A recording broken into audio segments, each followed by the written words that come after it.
مسؤلیت خدا دی چې حدیث مبارک کې راځي چې مؤمنان ټول چې دی دا که جسدین واحدین دي، د ټولو مؤمنانو مثال د یو جسد دی او د یو بدن دی. شرعي مسؤلیت دا دی چې د یو مؤمن په درد باندې باید بل مؤمن غمجن شي او خفه شي.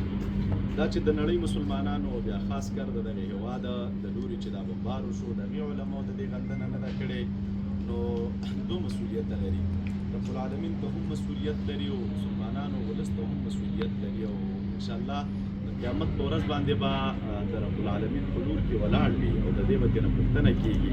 کاش چې دوی راپورته شوي وای او د افغانانو د مسؤلیت تر څنګ چې دوی څنګه د خپل مسؤلیت چغې وهلې،